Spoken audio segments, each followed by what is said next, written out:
Hello, my dear students. Welcome to another new math class for class 9 and class 10. Students, আমরা chapter 3 পড়তেছি বীজগাণিতিক রাশি। আমাদের 14 পর্যন্ত ম্যাথ সলভ করা কমপ্লিট হয়ে গিয়েছে। সো আজকের ক্লাসে আমরা 15 নাম্বারটা সলভ করব। এখানে দেখো কোশ্চেনটা আমি বড় করে লিখে রেখেছি, তোমরা ভালোভাবে দেখে নাও। ওকে স্টুডেন্টস, তাহলে চলো দেরি না করে 15 নাম্বারের কোশ্চেনটা সলভ করি। কোশ্চেনটা ফার্স্টে ভালোভাবে আমি পড়ি, তোমরা শোনো। a to the power 4 plus a square b square plus b to the power 4 equal 8 এবং a square plus ab plus b square equal to 4 হলে ক a square plus b square খ ab এর মান কত? দ্যাট মিন্স আমাদের এটার মান দেয়া আছে, এটার মান দেয়া আছে, আমাদেরকে কি করতে হবে? a square plus b square মান বের করতে হবে আর হচ্ছে ab এর মান বের করতে হবে। এই ম্যাথটা কিন্তু খুব ইজি, দেখো আমি তোমাদেরকে সলভ করে দিচ্ছি। এখানে ফার্স্টে দেখো, এখানে যদি তোমরা সরাসরি a square plus b square সূত্র অ্যাপ্লাই করো তাহলে কিন্তু হবে না। পাশাপাশি তোমরা যদি ab এর সূত্র অ্যাপ্লাই করো তাহলে কিন্তু এখানে হবে না। কেন হবে না? দেখো a square plus b square যে তিনটা সূত্র আছে, এই তিনটা সূত্র আমি তোমাদেরকে দেখাই। দেখো এটা একটা আরেকটা হচ্ছে কোনটা, এটা। তো এই তিনটা সূত্র অ্যাপ্লাই করলে আমাদের যে মানগুলা দেয়া আছে এই মানগুলা কিন্তু আমরা বসাতে পারবো না। পাশাপাশি ab এর ক্ষেত্রে দেখো, আমরা যদি এই সূত্রগুলো ইউজ করি তাহলে যে মানগুলা দেয়া আছে এখানে, এটা কিন্তু আমরা ম্যাথের মধ্যে বসাতে পারবো না। সেই জন্য আমাদের এই অনুসিদ্ধান্তের সূত্রগুলো ইউজ করলে এটা সলভ হবে না, তাহলে আমাদের অন্য কোনো উপায় অবলম্বন করতে হবে। তাহলে চলো দেখি আমরা কিভাবে এটা সলভ করতে পারি।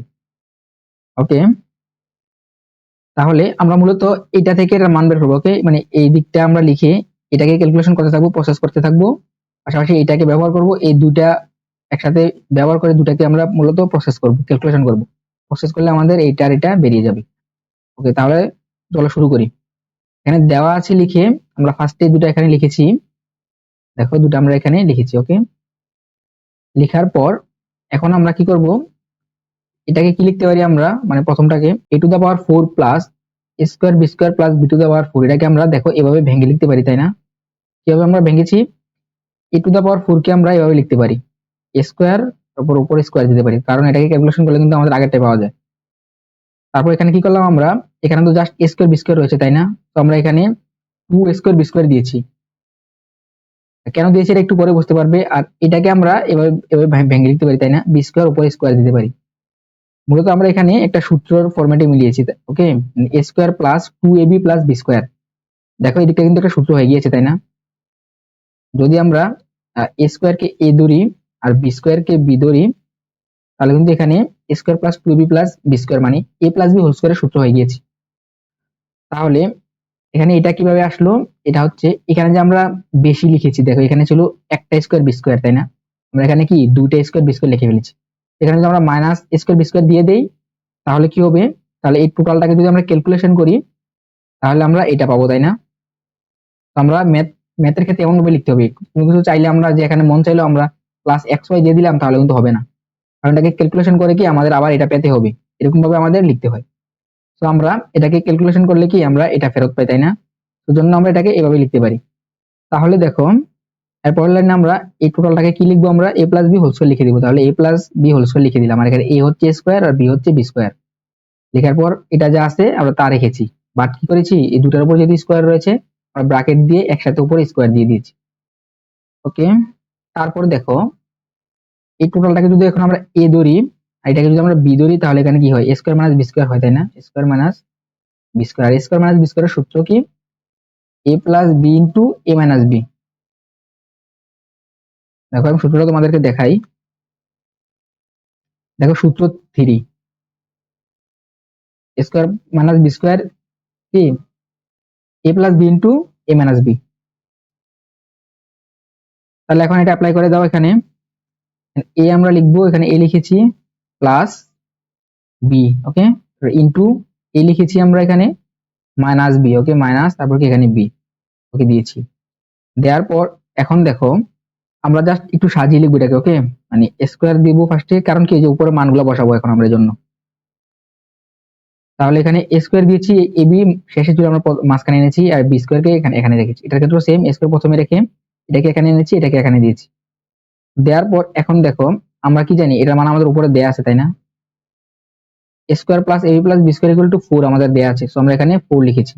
এটা যা আছে আমরা এখানে তা রেখে দিয়েছি। আর এটার মান কি দেওয়া আছে আমাদের?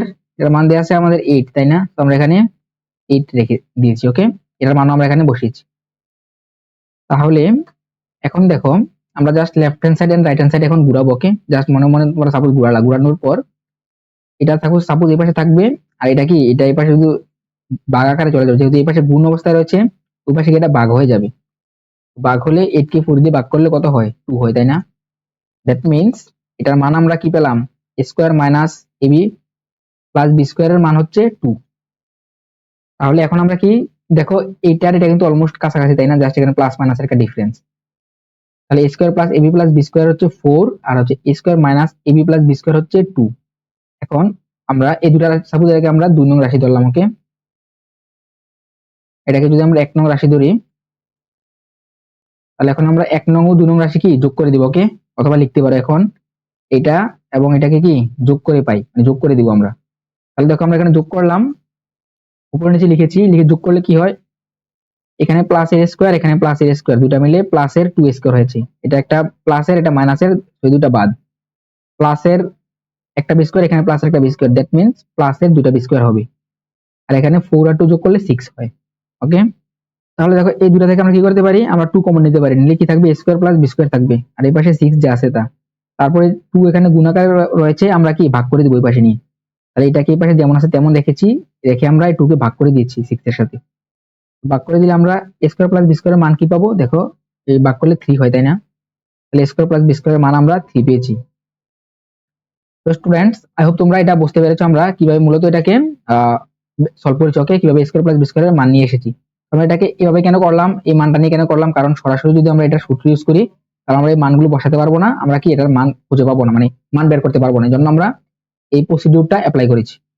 তো এ প্লাস বি এর মান বের করার ক্ষেত্রে আমরা সেম সিস্টেমটা ইউজ করবো, মানে সেম নিয়মটাই ফলো করবো।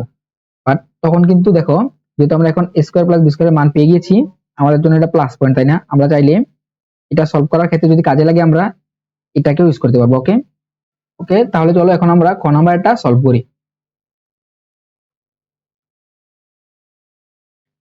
তাহলে খ এর ক্ষেত্রে আমরা এটা যেমন এটাকে আমরা লিখেছি, কোশ্চেনটা আমি এখানে আবার লিখেছি, তোমাদের তো আর লিখতে হবে না। তো আমরা এটা লিখেছি, লিখার পর এখন আমরা ওই আগেরটার মতো এটা এভাবে ভেঙে লিখেছি। ওকে, সেদিকটা কিভাবে লিখেছি তোমরা বুঝতে পারছো? ওকে, মানে অলমোস্ট কি বলতে পারো, এতটুকু সেম, একদম আগেরটা যেভাবে করেছি আমরা ঠিক সেম ভাবে করেছি। ওকে, দেখো এখানে এটা কি, এখানে কি হয়েছে আমাদের? এ স্কোয়ার প্লাস বি স্কোয়ার হয়েছে, তাহলে এ প্লাস বি ইন্টু এ মাইনাস বি, এটা ইউজ করেছি। তারপরে এর মান বসিয়েছি আমরা 4, তো 4 কে আমরা ভাগ করে দিয়েছি এই পাশে, ভাগ করলে কি a square plus b square minus a b, এর মান কত? 2 পেয়েছি, তাই না? আমরা যে মানে যখন যখন ক নাম্বারটা করেছিলাম তখন কিন্তু এতটুকু পর্যন্ত করেছিলাম। ওকে, তো কয়টার সেম সেম এতটুকু। তারপর দেখো এখন ক এর মধ্যে কিন্তু আমরা এটার মান বের করেছিলাম এ স্কোয়ার প্লাস বি স্কোয়ার এর, সেই জন্য আমরা এটাকে ব্র্যাকেট দিয়ে আলাদা করেছি আর এটাকে আলাদা করে লিখেছি। এটার মান বসিয়ে দাও এখন 3, আর এখানে মাইনাস এবি যেমন আছে তেমন রেখে দিয়েছি। এখন এর পরের লাইনে আমরা এবি যেমন আছে এমন তেমন এই পাশে রেখেছি মাইনাস এবি, আর 3 এই পাশে প্লাস এর ওই পাশে গিয়ে কি মাইনাসের 3 হয়ে গেছে। এটাকে এটাকে করলে কি হয়? -1 হয়। এখানে কি +2 আর হচ্ছে -3 কত ক্যালকুলেশন করলে -1 হবে। তো এখন দুই পাশের মাইনাস বাদ যাবে, দুই পাশের মাইনাস আমরা কাটাকাটি করতে পারি, তাহলে এবি ইকুয়াল টু 1 হয়।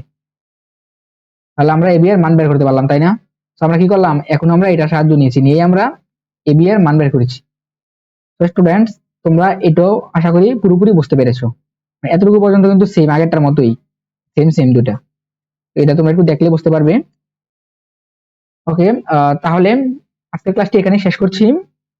তোমরা যারা এখন আমার ফেসবুক পেজে ফলো দাওনি, আমার ফেসবুক পেজে ফলো দিয়ে দাও। তোমরা যারা এখন আমার ইউটিউব চ্যানেলটি সাবস্ক্রাইব করোনি, এখনই করে ফেলো, এবং তোমরা চাইলে আমার ফেসবুক গ্রুপে জয়েন হতে পারো। এই পাশে আমার পেড কোর্সের ডিটেলস দেওয়া আছে, তোমরা এগুলো দেখে নাও। সম্পূর্ণ ভিডিওটি দেখার জন্য অসংখ্য ধন্যবাদ।